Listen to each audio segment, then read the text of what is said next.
Salam Bapak Ibu dan saudara terkasih di dalam nama Tuhan Yesus. Dimanapun Anda berada dan dimanapun Anda bisa mendengar rekaman ini, kita bertemu dalam program sharing firman Tuhan dan doa pagi yang kami beri nama Jumpa dengan Tuhan.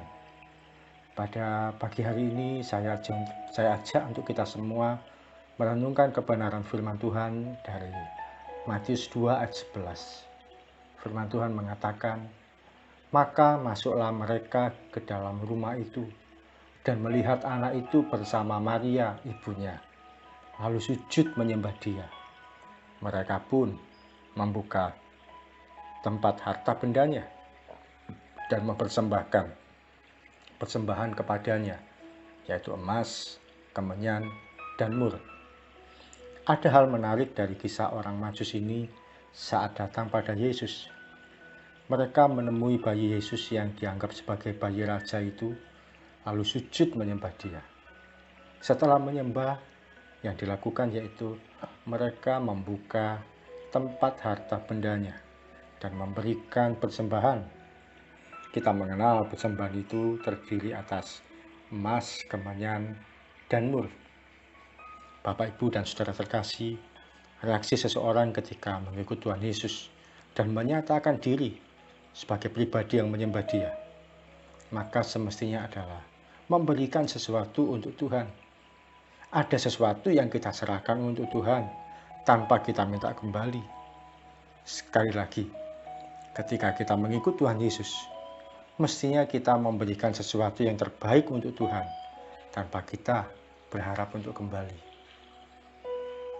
Betapa dalam dunia modern yang menganut sistem transaksional ini, kita sering diajarkan untuk memberi sesuatu supaya ada timbal baliknya. Kalau saya memberi 1, mudah-mudahan saya dapat 10. Kalau saya per bulan 100.000, mestinya saya dapat berkat 1 juta. Kalau saya rajin berdoa, tentu saya akan dapat berkat dan naik pangkat. Bukankah hal itu yang seringkali diajarkan dalam dunia sekuler, termasuk dalam hal rohani? Kita perhatikan, orang Majus itu memberi dengan ketulusan hati. Pemberian terbaik yang mereka miliki itulah yang dapat mereka persembahkan, tanpa berharap sesuatu dari Yusuf dan Maria, atau bahkan dari bayi Yesus. Namun berikutnya, orang Majus ini mendapatkan mimpi bertemu dengan malaikat Tuhan. Artinya, ada berkat rohani yang mereka dapatkan. Bisa jadi selama ini tidak pernah bertemu dengan malaikat, atau tidak pernah mengalami pengalaman spiritual. Namun hari itu mereka mengalami sesuatu yang ajaib. Saat ini mari kita belajar untuk memberi yang terbaik bagi Tuhan dari hidup kita. Apapun yang Dia minta, kiranya kita bisa menyerahkan tanpa minta kembali, tanpa kita minta balasan. Meskipun saya yakin Tuhan pun tidak akan tinggal diam untuk memberikan hal yang baik bagi kehidupan kita. Saya ingat bulan Desember 2015, beberapa hari menjelang Natal, Tuhan menemui saya di sebuah wifi corner di kota Surabaya. Dia panggil saya untuk kembali melayani Dia. Bukan sebagai hamba Tuhan sepenuh waktu atau jadi pendeta, full timer, dan sebagainya.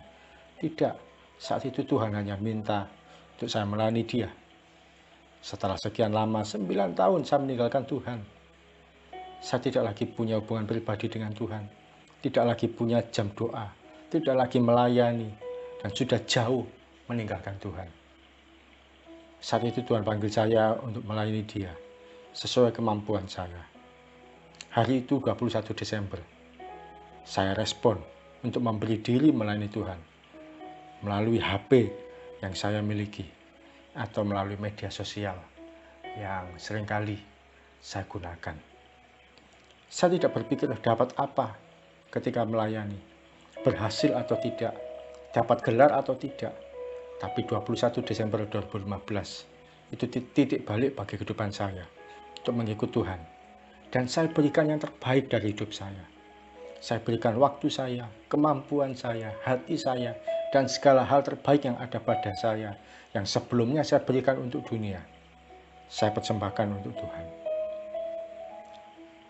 Herannya, ketika saya memberikan yang terbaik untuk Tuhan, Sejak saat itu, saya yang awalnya dikenal banyak orang, dihormati banyak orang, dikagumi banyak orang, mulai terbiasa untuk ditolak, diabaikan, dan difitnah oleh karena saya mulai memberi diri untuk Tuhan. Tapi untuk mundur ke jalan yang lama sudah tidak mungkin lagi. Menjelang Natal tahun ini, saya ajak untuk kita membuka tempat harta kita dan memberikan yang terbaik untuk Tuhan tanpa merasa sayang. Sampai 2015 itu, saya masih dikenal orang. Nama saya seringkali masuk media televisi, koran, dan berbagai pemberitaan di media sosial. Tapi sejak pagi itu, 21 Desember 2015, saya menyerahkan diri pada Tuhan. Nama saya mulai saya abaikan. Saya tidak lagi dikenal, tidak lagi terkenal, tidak lagi populer. Bahkan satu persatu koleksi yang saya miliki, yang saya banggakan, yang saya dapatkan mati-matian, saya lepaskan begitu saja, tanpa merasa sayang. Saatnya dalam momen Natal ini, kita berani membuka tempat harta kita dan memberikannya pada Tuhan.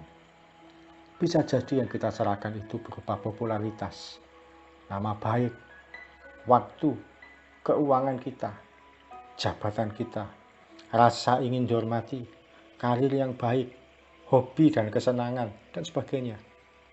Saat kita memberi untuk Tuhan, kita mulai rela untuk diabaikan, rela untuk dihina demi nama Yesus, dan menjadi pribadi yang suka berbagi dengan orang lain, menyediakan waktu untuk melayani, memberi diri untuk kebaikan hidup orang lain, dengan mendoakan dan mendukung pertumbuhan iman seseorang. Kalau dunia mengajarkan untuk kita mengumpulkan harta dan menyimpan, mari kita belajar hari ini untuk kita membuka tempat harta kita dan memberi yang terbaik untuk kemuliaan nama Tuhan. Mari kita datang pada Tuhan. Tuhan Yesus, terima kasih untuk firman-Mu. Kami mau belajar Tuhan mulai hari ini, mulai saat ini. Kami mau membuka tempat harta kami, sesuatu yang kami banggakan, yang kami sayangi, yang kami sukai. Kami mau berikan yang terbaik untuk Tuhan. Apakah itu kemampuan keuangan kami, apakah itu popularitas kami, karir kami, nama baik kami. Kalau ternyata itu mengabaikan kami dalam mengikut Engkau, ampuni Tuhan. Hari ini kami mau buka tempat harta kami. Kami berikan kepadamu. Biarlah bukan nama kami yang makin dikenal, tapi nama-Mu ya Yesus yang makin dikenal banyak orang. Biarlah bukan kami yang menjadi mulia, tapi kiranya Engkau yang menjadi dihormati melalui kehidupan kami. Sekalipun Tuhan, kalau kami saat ini seringkali hidup kami siang malam hanya mengejar keuangan, mengejar harta, biarlah hari ini kami mau belajar untuk memberi yang terbaik bagi Tuhan melalui kehidupan kami. Kami mau belajar untuk memperbarui hati ini, memperbarui hidup ini. Koreksi kami, evaluasi kami Tuhan, untuk kami boleh berkenan di hadapan-Mu. Di dalam nama Yesus kami berdoa dan mengucap syukur. Amin. Selamat menjadi pribadi yang mau membuka tempat harta dan memberi yang terbaik untuk Tuhan. Salam dari saya, Yogi Raharjo dari Mitzvah Ministry. Tetap setia sampai garis akhir.